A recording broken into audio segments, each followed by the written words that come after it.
10 months ago, my fiancé cried in my arms, promising he would do anything to earn back my trust. We were supposed to be getting married this fall, 3 months ago. He started sleeping with his married coworker. He thinks I don't know. He's about to find out how wrong he is. This story is a wild ride of lies and consequences. So if you believe that what goes around comes around, make sure you're subscribed and have notifications on. The sound of my own typing was the only thing I could hear over the rain drumming against the window. Each clack of the keyboard felt cold, sterile. I was writing the terms and conditions for my own relationship.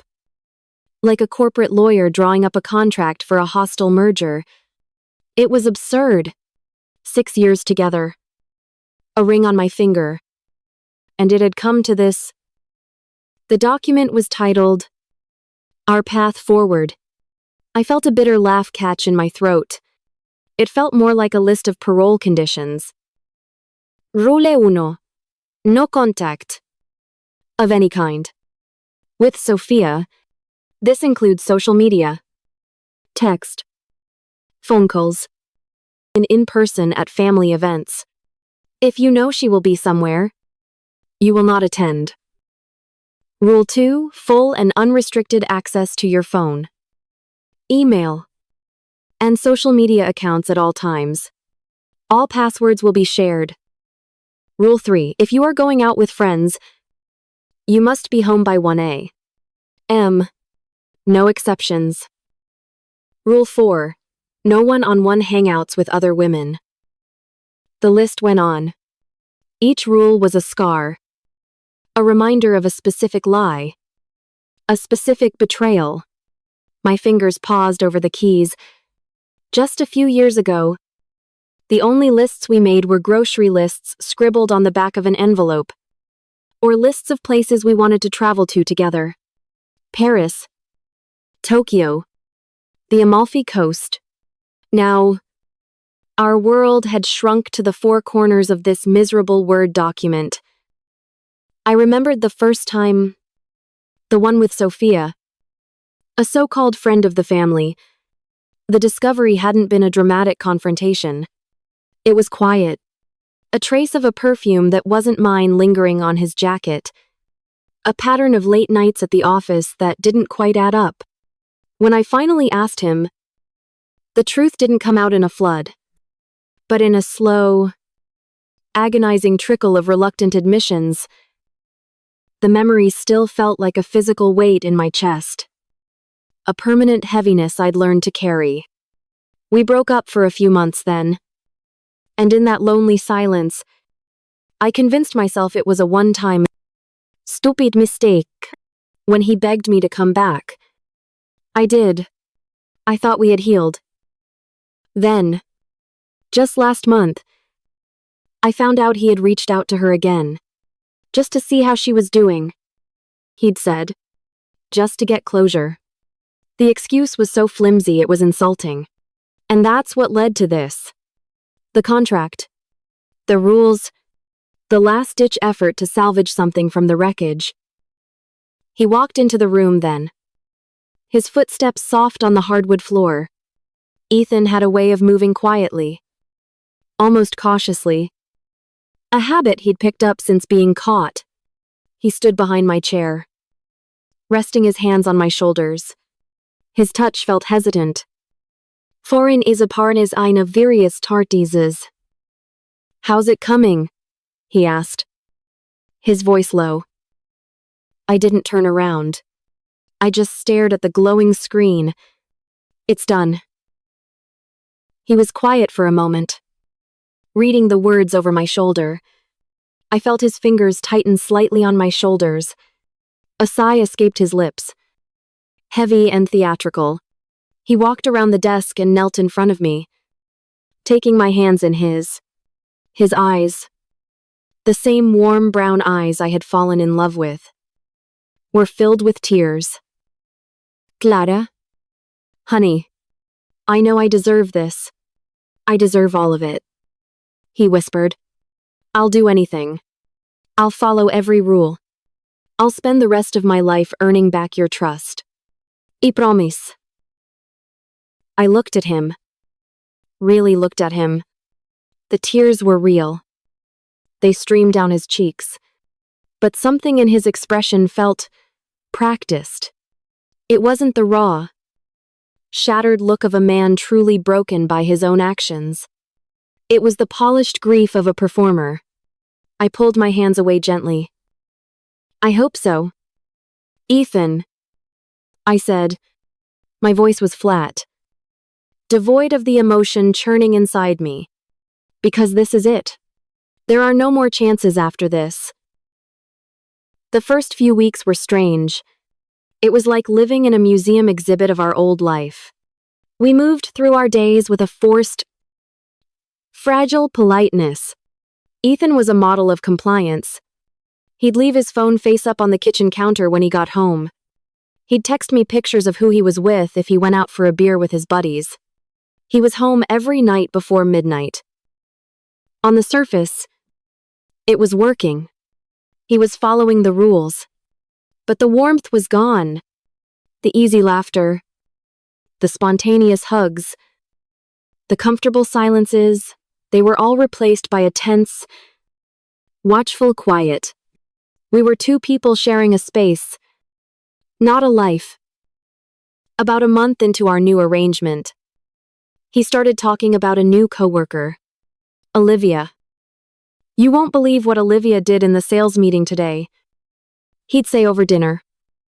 A genuine spark in his eyes for the first time in weeks. She's hilarious. At first, I was relieved. It was good to see him looking happier, more like his old self. He told me she was a new manager in his department. A real go-getter. The stories continued. Olivia and I totally nailed the presentation for the quarterly review. Olivia knows the best place for lunch downtown. Then I started noticing other things. He started guarding his phone again. Just slightly. He'd be texting. A small, private smile on his face. And if I walked into the room, he'd quickly lock the screen. When I asked who he was texting, the answer was always vague. Oh, just the work group chat. My brother. One Saturday afternoon, I was sitting on the couch when my best friend, Maya, came over. She took one look at my face and knew. She always knew. She sat down next to me, pushing a cup of coffee into my hands. You look exhausted, she said, her voice gentle but firm. How are things with the probation? I shrugged, taking a sip of the coffee. It tasted like ash. He's following the rules. He's trying. Is he, Maya asked, raising a skeptical eyebrow. Or is he just good at not getting caught this time? Maya. Please. That's not fair. Clara. I love you. But you have a blind spot the size of Texas when it comes to him. I was there when you found out about Sophia. I saw what it did to you. This whole list of rules thing, it's not a foundation. It's a cage. And you're the one living in it. Too. Her words stung because they were true. I felt defensive, but a cold knot of dread tightened in my stomach. I wanted so badly to believe we were healing. But Maya was holding up a mirror, and I didn't like the reflection. The emotional distance soon became a physical one. I'd try to get close to him in bed at night, to feel the simple comfort of his arm around me. But he would pull away. I'm just so tired. Honey. He'd murmur, turning his back to me. It's been a long week. Is something wrong? I asked one night. The cold space between us in the king-sized bed, feeling more like a canyon. Is it me? He rolled over, his face etched with a convincing sort of pain. No. Of course not. It's just, with everything that's happened, I feel so much pressure. I don't want to mess up. I feel like I'm walking on eggshells. He made it sound like my fault. My rules, my lack of trust, were the things keeping us apart. He was so good at twisting things, at making me feel like the unreasonable one. I let it go. But another small piece of hope withered inside me. The final piece of the puzzle clicked into place on a Tuesday. I was putting away laundry when I saw a small, sleek black box tucked away in the back of his sock drawer. It wasn't there before. My heart started to beat a little faster. My hands felt cold as I reached for it. I opened the lid. Inside, nestled in black velvet, was a pair of silver cufflinks. They were elegant, minimalist, and expensive-looking. They were absolutely not my fiancé's style. Ethan lived in polo shirts and jeans. When he got home that night, I tried to sound casual. Hey, I found these when I was putting your socks away. Are they new? I held out the box. He barely glanced at it. His reaction was too quick. Too smooth. Oh. Yeah. I got those for my dad's birthday next month. Just thought I'd get a head start on shopping. I nodded slowly, placing the box on the dresser. That's thoughtful. I didn't know your dad wore cufflinks. He doesn't. Really? Ethan said, already walking toward the kitchen. But I figured it's time he had a nice pair. You know, for special occasions. The lie was so obvious. So lazy. His dad was a retired mechanic who spent his days fishing and working on his vintage truck. The man hadn't worn a tie, let alone cufflinks, in 30 years. I didn't call him on it. I just stood there. The cold, hard weight of the lie settling in my gut. After that, the late nights at work started. Once a week at first, then twice. The excuses were always plausible. A deadline to meet. A last-minute project. I'd make dinner, eat alone, and watch the clock tick past 9. Then 10. He'd come home smelling of takeout coffee and exhaustion. And I'd pretend to believe him. It was a Thursday night, and I was scrolling aimlessly on my phone, trying to drown out the silence of the apartment. Ethan was at another urgent team dinner. Around 10:30. A notification popped up on my screen. It was an email from our joint credit card account, the one we used for household expenses. The subject line was simple: transaction alert. I opened it. My breath caught in my throat. A purchase of $250. 47 has been made at the Oak Room. The Oak Room. It wasn't a work-friendly steakhouse or a casual pub. It was one of the most romantic, expensive restaurants in the city. The kind of place you go for anniversaries and proposals. The kind of place you definitely don't go for an urgent team dinner. I checked my calendar, my mind racing. His work schedule, which he had shared with me as part of the rules, showed no meetings, no scheduled events, just a blank space where his honesty used to be. The screen felt unnaturally bright in the dim light of the living room, the glowing numbers of the transaction alert burning into my retinas. $250. 47. The Oak Room. My fingers moved before my brain could fully process the implication. I tapped open my phone's web browser. My thumb hovering for a second over the Google Maps icon I knew was linked to our shared account. A part of me, desperate, pleading part. I wanted to close the app and pretend I'd never seen the email, but I couldn't. I had to know. I opened the app. His timeline. It was a feature we'd set up years ago for convenience. A way to see if one of us was stuck in traffic on the way home. Now, it felt like a weapon pointed at my own heart. I selected the date. A thin red line snaked across the map of the city, tracking his movements like a bleeding wound. There it was. A neat little pin dropped directly on the location of the oak room. Time-stamped at 7:45 p.m. My stomach twisted. I zoomed out, following the red line as it continued its journey after dinner. It didn't lead toward home. It didn't lead toward his office. It wound its way into a residential neighborhood on the other side of town. A place I'd never seen before. The line stopped at a specific address, and the timestamp below it was a brutal punch to the gut. 9:15 p.m. 2:1220 a.m. 3 hours. He came home just after it a.m., making a show of kicking off his shoes and dropping his briefcase by the door with a weary sigh.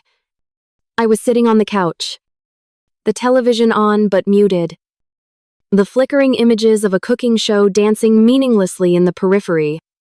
I'd rehearsed this moment 100 times in my head for the past 2 hours. I was going to be calm. I was going to be rational. Long night, I asked, my voice surprisingly steady. The longest, he said, collapsing onto the armchair opposite me. This quarterly report is going to be the death of me. I think I ate a whole pizza by myself.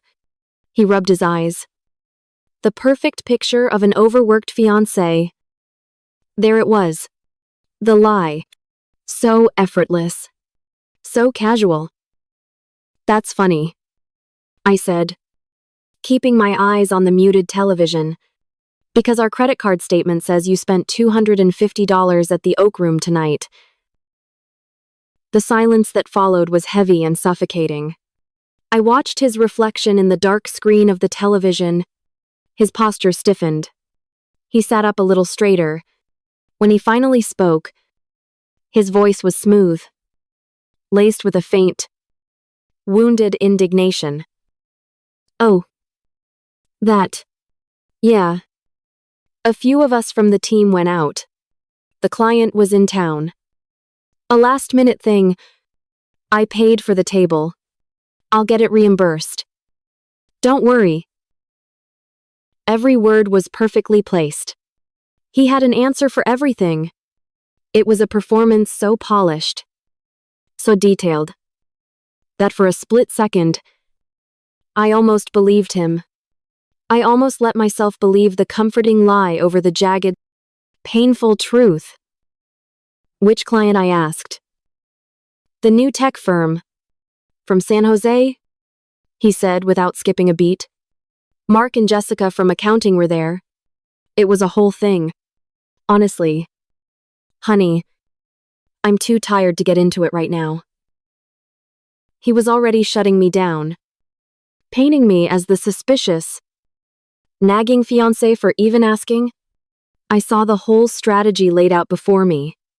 He would make me feel crazy for questioning him. Make me feel guilty for not trusting the man who was, on paper, doing everything he could to earn that trust back. I didn't push it further. I just nodded, stood up, and went to the bedroom. The unspoken truths screaming in the space between us. The next afternoon, I met Maya at a small coffee shop downtown. The smell of roasted coffee beans and steamed milk usually comforted me.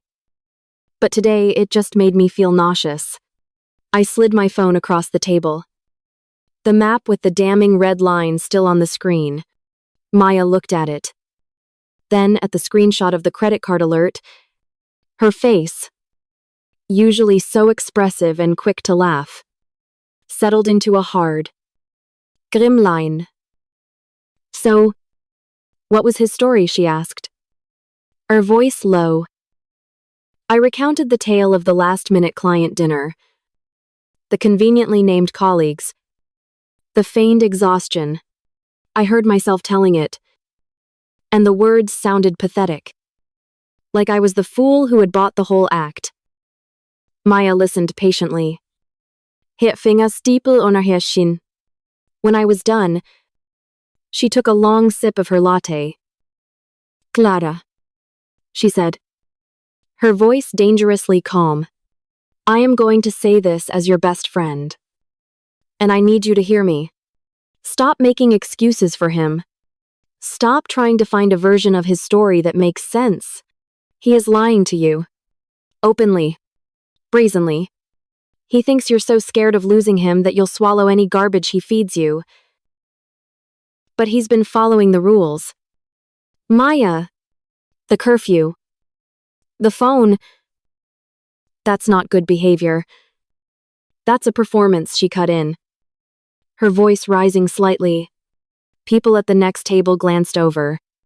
He's putting on a show of being the reformed man while doing the exact same thing behind your back.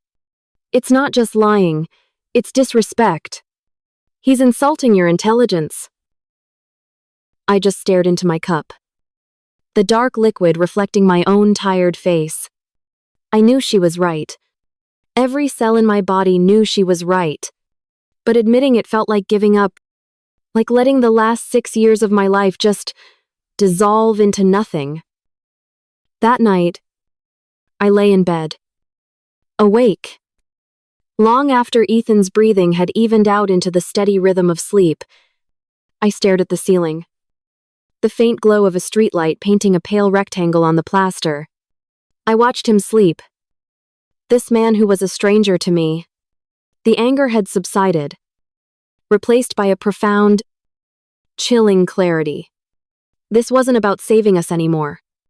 It was about saving me. It was about knowing the truth. The whole truth. Not so I could fix him, but so I could finally set myself free. The decision settled over me, not with a crash, but with a quiet, solid certainty. I was done being a detective in my own relationship. It was time to be an archivist. The next morning, after he left for work, I opened my laptop. I created a new folder on a secure cloud drive. Hidden inside another folder labeled Recipes, I named the new folder Project Nightingale. Inside, I started compiling the evidence. I took screenshots of the Google Maps timeline. I downloaded the PDF of the credit card statement. I opened a new document and began a log. A simple, factual list. Date. His stated whereabouts. Actual whereabouts. It was cold, methodical, and strangely empowering. Rule #2 of our agreement gave me access to his phone records. I had never used it, wanting to believe I didn't need to. That evening, I logged into our cell phone provider's website. I downloaded the detailed usage for the last month. And there it was.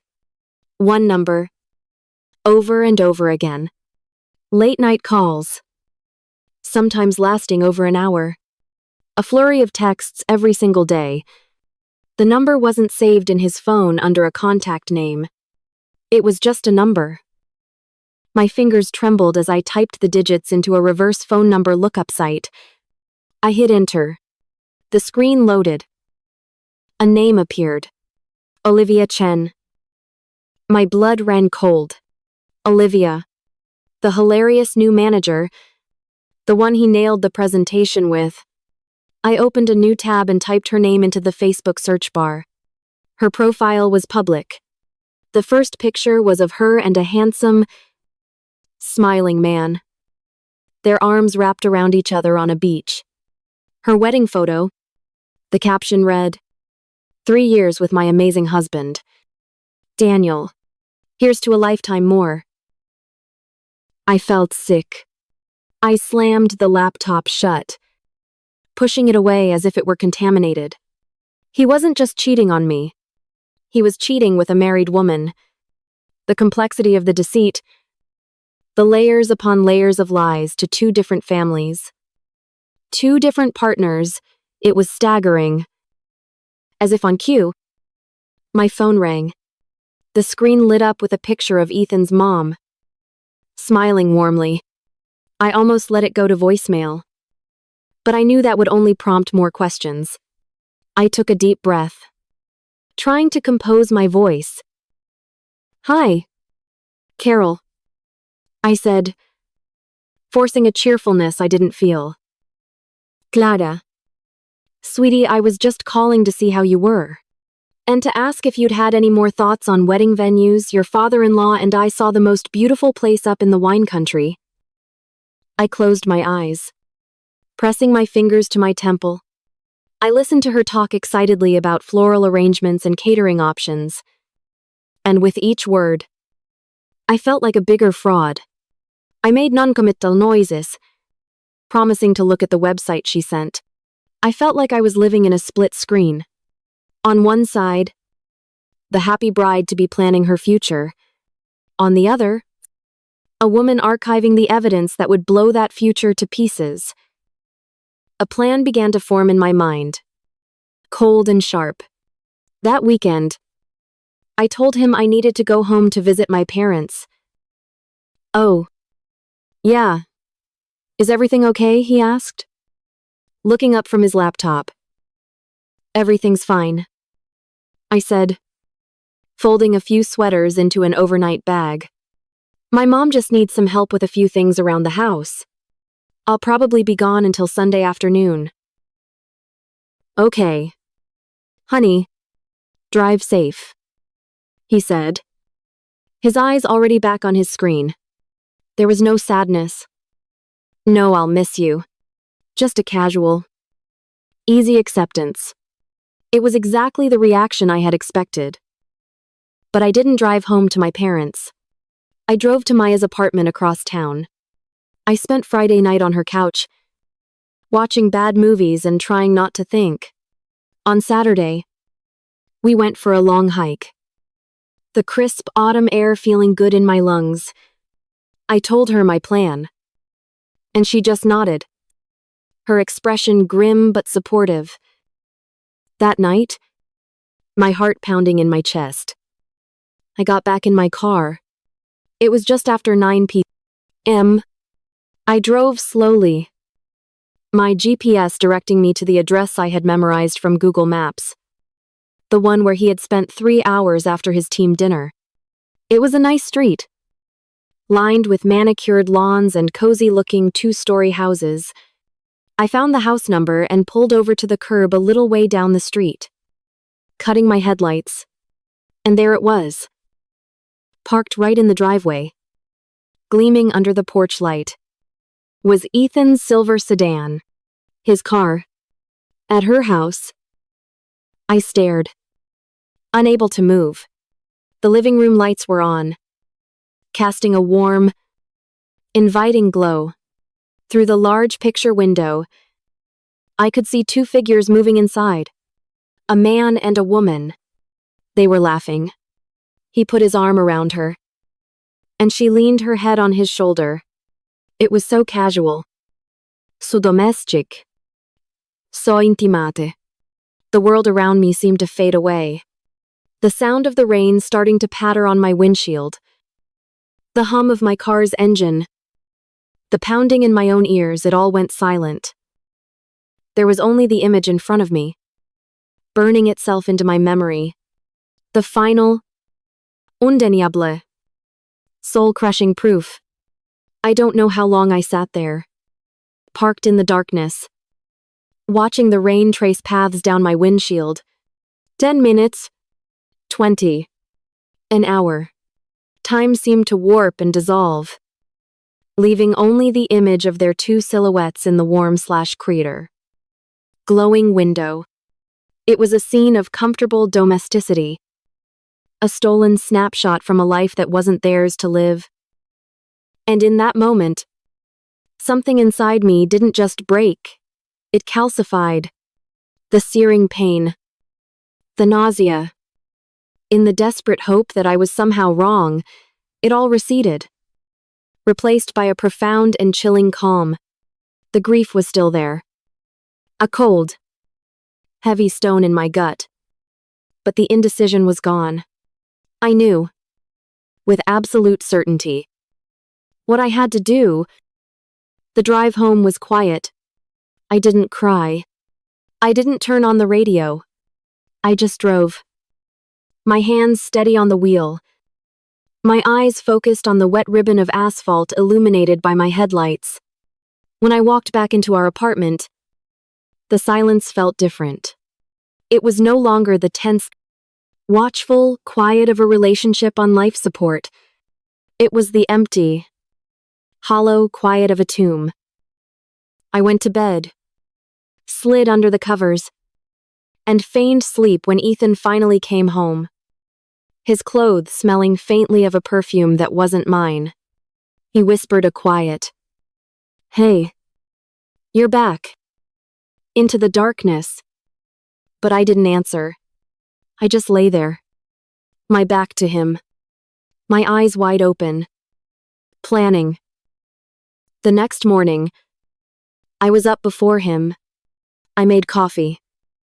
My movements deliberate and precise. When he came into the kitchen, yawning and stretching, I gave him a small, placid smile. "Morning," I said. My voice even.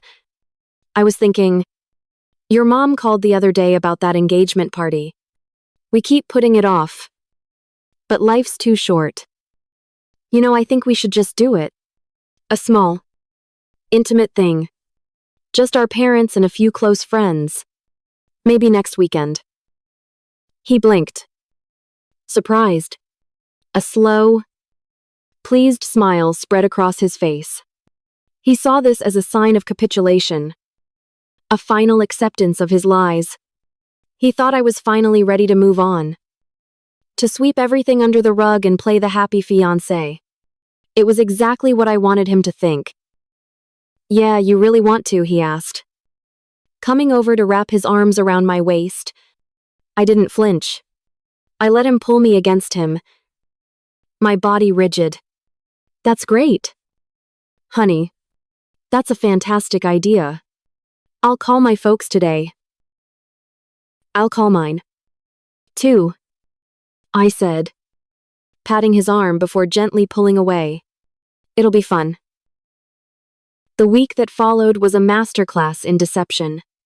Outwardly, I was the excited bride-to-be, coordinating with our mothers, planning a menu, creating a playlist of our favorite songs. Inwardly, I was a general preparing for war. Every night, after he went to sleep, I'd slip out of bed and go to the study. The door would click shut behind me, and I would open my laptop, the glow of the screen illuminating my face in the darkness. Project Nightingale was growing. I created a new folder inside it, the presentation. I started building a PowerPoint slideshow. The first few slides were easy, pulled from years of shared memories. A picture of us on our first trip together, goofy and sunburned. A photo from the day we brought home our golden retriever puppy, Leo. A shot of him down on one knee, the ring box open, his face alight with a smile I had once believed was only for me. I chose the music carefully, a soft, instrumental version of the song we'd always said would be our first dance. Then, I started adding the new slides. I dragged and dropped the screenshots, the credit card alert from the Oak Room, the Google Maps timeline, with its damning red line leading to her house, the detailed phone records, with Olivia's number highlighted in yellow, showing calls at 1, 2, 3 in the morning. I found the picture of his car parked in her driveway, the one I had taken with my shaking hands, and placed it right after a smiling selfie of the two of us. The juxtaposition was sickening. Each click of the mouse was a nail in the coffin of our relationship. During the day, I packed. Not openly, but in secret. I bought a few new suitcases and hid them in the back of my closet. I started folding my clothes, the ones I knew I couldn't live without, and tucking them away. I went through our photo albums, carefully sliding my favorite pictures of me with my family and friends out from behind the plastic sheets. I boxed up my books, my personal keepsakes, my grandmother's jewelry. I labeled everything discreetly and stacked the boxes in the corner of the guest room closet. I was erasing myself from our shared life. One memory at a time. Ethan never noticed a thing. The night before the party, I couldn't sleep. I found myself standing in the living room in the dark, holding a framed photo from our last anniversary. We were at the beach, the wind whipping my hair across my face, and he was looking at me with an expression of such pure adoration. A single, hot tear finally escaped and traced a path down my cheek. I wasn't crying for the man he was now, the liar sleeping peacefully in our bed. I was grieving the man I thought he was, the man I had loved, the future we were supposed to have.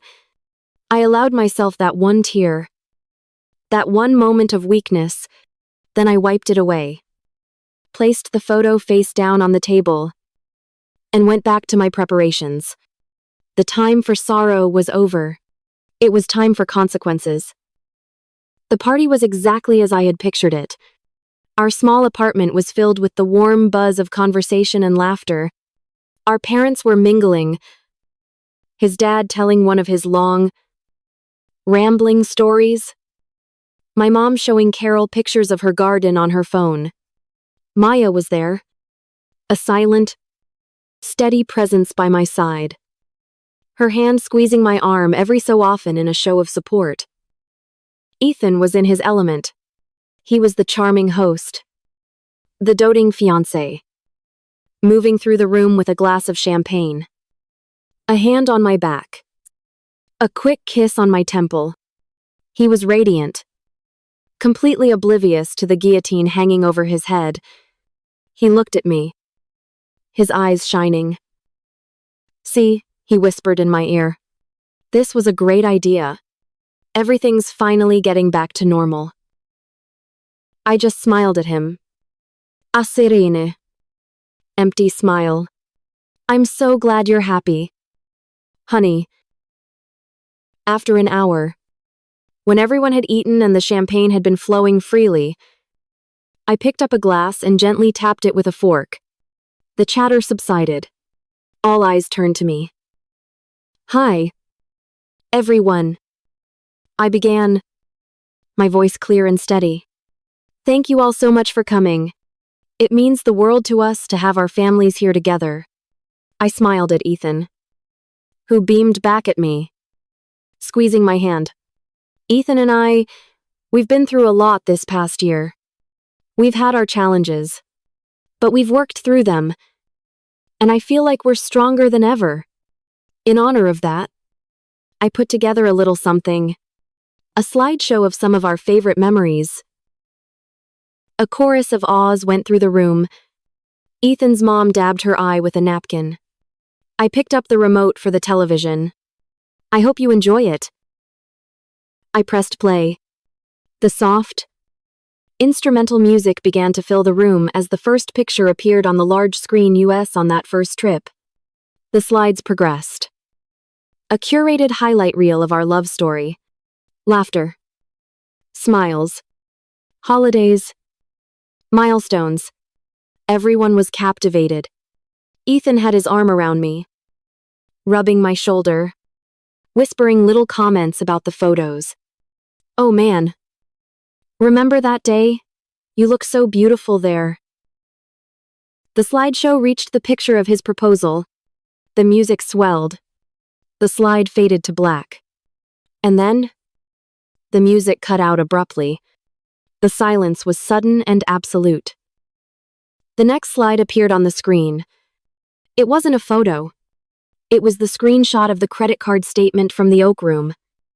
The $250.47 charge circled in bright red. I turned to Ethan, my expression still perfectly pleasant. "Ethan, honey," I said, my voice carrying clearly through the silent room. "You said this dinner was with a client from San Jose. But your company doesn't have a client from San Jose." I checked. His smile froze on his face. He stared at the screen. Then at me? His eyes wide with confusion and panic. Before he could speak, I clicked to the next slide. It was the Google Maps timeline. The red line showing his trip from the restaurant to her house. And you said you went straight home after? I continued, my voice level. But it looks like you made a stop. For 3 hours. A low gasp came from his mother's direction. My own parents were staring at the screen, their faces pale. I clicked again. The phone records appeared. Olivia's number highlighted. The dozens of calls and hundreds of texts laid bare for everyone to see. Click. The photo of his silver sedan parked in her driveway. Ethan finally found his voice. A strangled, desperate sound. Clara. What is this? What are you doing? This is some kind of mistake. My phone must have been hacked. I didn't even look at him. I just kept my eyes on the screen as I clicked to the final slide. It was the picture from Olivia Chen's Facebook profile. Her and her husband, smiling on their wedding day. I turned to face Ethan's parents. Then my own. This is Olivia, Ethan's coworker. I announced, my voice ringing with a clarity that felt almost out of body. Then I turned my gaze back to the man standing beside me. The color completely drained from his face, his jaw slack with disbelief. And that, I said, pointing to the smiling man in the photo, is her husband. Daniel, the man you've been helping your coworker cheat on for the last 3 months. I let the accusation hang in the dead air of the room. I watched the comprehension, the horror, the utter humiliation dawn on his face. He opened his mouth, but no sound came out. I calmly set my champagne glass down on the coffee table. With deliberate, measured movements, I pulled the diamond ring from my finger. It felt surprisingly light. I placed it on the table next to the glass. It made a small, definitive click. It's over. Ethan, I said, my voice not much more than a whisper, but it seemed to echo in the crushing silence. At that exact moment, a vibration came from my phone, which I'd left on the table. The screen lit up. A new text message from an unknown number. The preview was short. Just a few words. But they were all I needed to see. This is Daniel, Olivia's husband. We need to talk. The vibration of the phone on the glass coffee table was the only thing that seemed to move in the frozen room.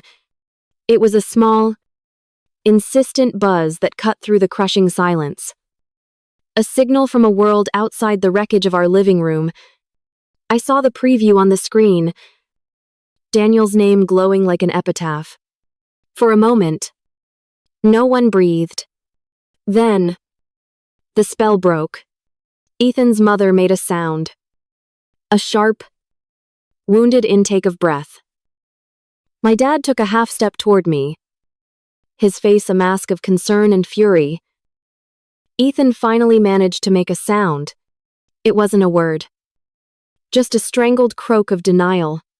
Clara, wait, it's not what it looks like. I didn't look at him. I didn't look at anyone. My focus narrowed to the small, glowing screen on the table. I picked up my phone, my movements feeling slow and deliberate, like I was moving through water. I read the message again. This is Daniel, Olivia's husband. We need to talk. Ignoring the frantic sputtering that was now coming from Ethan, I typed back a simple reply. When and where? Clara. Please. Just listen to me, Ethan begged. Taking a step towards me. His face was ashen, his eyes wide with a desperate cornered animal panics. My father moved to stand between us. I think you've said quite enough. Ethan. he said, his voice dangerously low. I didn't wait to see what happened next. I slipped my phone into my pocket, grabbed my purse and my keys from the entryway table, and walked toward the door. I could hear his mother start to cry. A high, keening sound of shame and disbelief. I heard my own mother's voice, firm and protective, saying my name. I didn't turn around. I opened the door, stepped out into the cool night air, and pulled it shut behind me, leaving the cacophony of my former life contained within those four walls. The click of the lock behind me was the most satisfying sound I had ever heard. The next afternoon, I sat in a quiet, dimly lit coffee shop halfway across town, a place neither of us had ever been to. My phone buzzed with the 100th text from Ethan. A frantic mix of apologies, accusations, and pleas. I ignored it and looked up as the bell above the door chimed. A man stood there, looking around. He matched the picture from Facebook, tall, with kind eyes that now looked tired and shadowed. Daniel. He saw me and walked over, offering a small, sad smile. Clara, he asked. Daniel. I confirmed, gesturing to the chair opposite me. Thanks for meeting me, he said, sliding into the booth. He looked exhausted, like a man who hadn't slept in days. There was no anger in his voice, just a profound, bone-deep weariness. I'm sorry to drag you into this. Well, I guess we were both already in it. You don't have to apologize, I said. How did you find out? And how did you know to text me then? He sighed, running a hand through his hair. I'd been suspicious for months. The late nights, the secret phone calls, the usual stuff. Last week, I installed a keylogger on her laptop. I know. It's a scummy thing to do. But I was desperate. He pulled out his phone and slid it across the table. An email opened on the screen. It was a hotel confirmation for a suite, booked for the very weekend I had told Ethan I was visiting my parents. I found this yesterday morning. Then I went through her texts. I saw your name. I saw what Ethan was planning. When she told me she was going to some work friend's engagement party tonight, I put two and two together. I figured, you deserve to know who you were really marrying. I stared at the hotel confirmation. The final, sorted piece of the puzzle. They had been planning a celebratory weekend away. The same weekend, I was supposed to be finalizing our wedding invitations. The audacity of it was breathtaking. There's more, Daniel said, his voice dropping. He looked down at the table. A flicker of something shame. Maybe in his eyes. This wasn't just about Ethan. I looked at him, confused. What do you mean? Olivia, she doesn't just have one affair, he said quietly. She has several. Ethan wasn't the one. He was just the current favorite. I guess. The words hung in the air between us. I felt a strange, dizzying sense of detachment, as if I were watching a movie about someone else's life. This whole time, I had pictured myself as the victim in a tragic love triangle. But it wasn't a triangle. It was a web. A tangled, ugly mess. And Ethan and I were just two of the flies caught in it. Then Daniel delivered the final, absurd blow. Do you remember seeing him with a pair of new, silver cufflinks? The question was so specific, so out of left field, that I just stared at him. The box in the sock drawer. The lazy lie about his father's birthday. I nodded slowly. Yes. He told me he bought them for his dad. Daniel let out a short, bitter laugh that held no humor. He didn't buy them. Olivia did. She bought 4 identical pairs. One for him, one for her boss in Chicago, one for some guy she met at a conference in Vegas, and one for her ex-boyfriend from college who she still meets up with.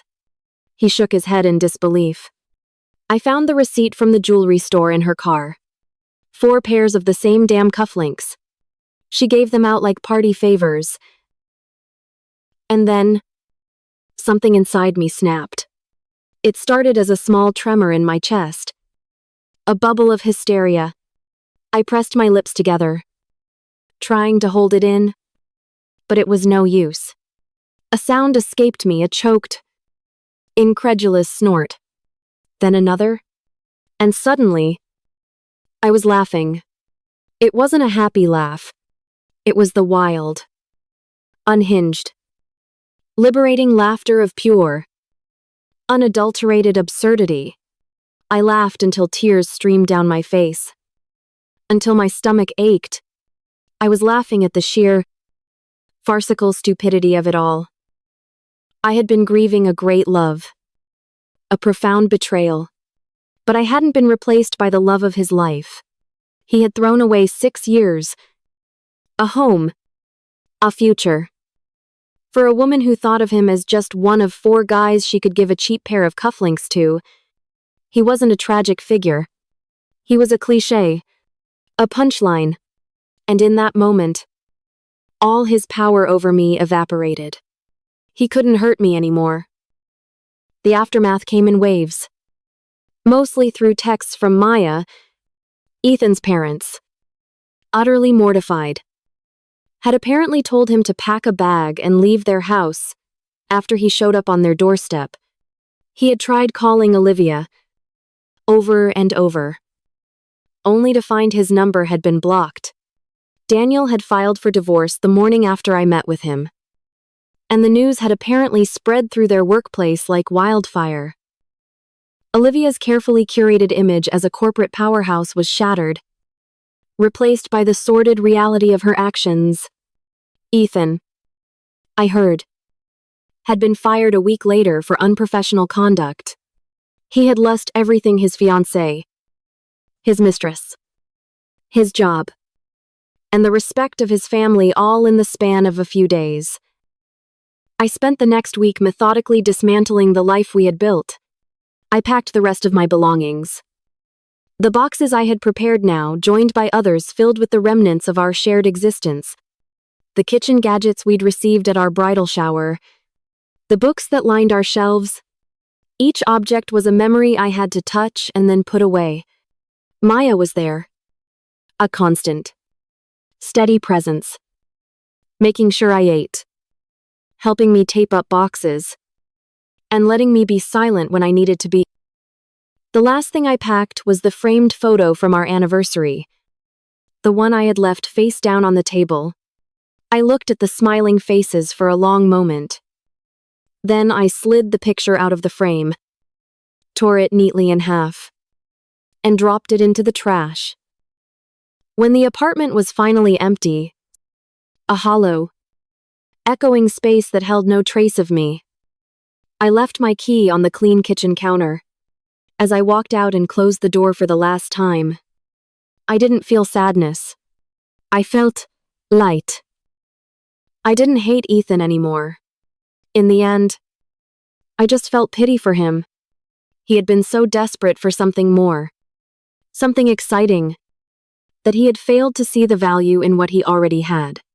He had traded a diamond for a handful of glitter, and now he was left with nothing but empty, grimy hands. My healing wasn't about revenge. It was about realizing my own worth. It was about understanding that my value was never tied to his fidelity.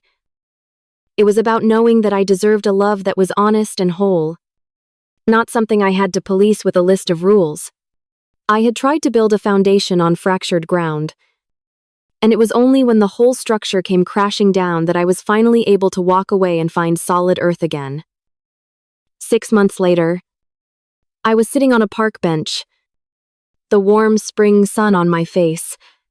The scent of freshly cut grass and blooming flowers filled the air, Maya was beside me, reading a book, while my dog, Leo, chased a frisbee on the lawn. My new apartment was smaller, but it was mine. It was filled with my colors, my books, my peace. My life was quiet, and for the first time in a long time, it was beautifully, blessedly uncomplicated. My phone buzzed in my pocket. For a fleeting second, the old, familiar jolt of anxiety went through me. A phantom limb of a past trauma. Then it was gone. I pulled it out. It was a text from a friend from my yoga class. A picture of a funny-looking dog she'd seen on her walk. I smiled. A real, easy smile that reached my eyes, and typed back a reply. I watched Leo bound happily across the grass, his tail wagging, and I took a deep, clean breath. I was free.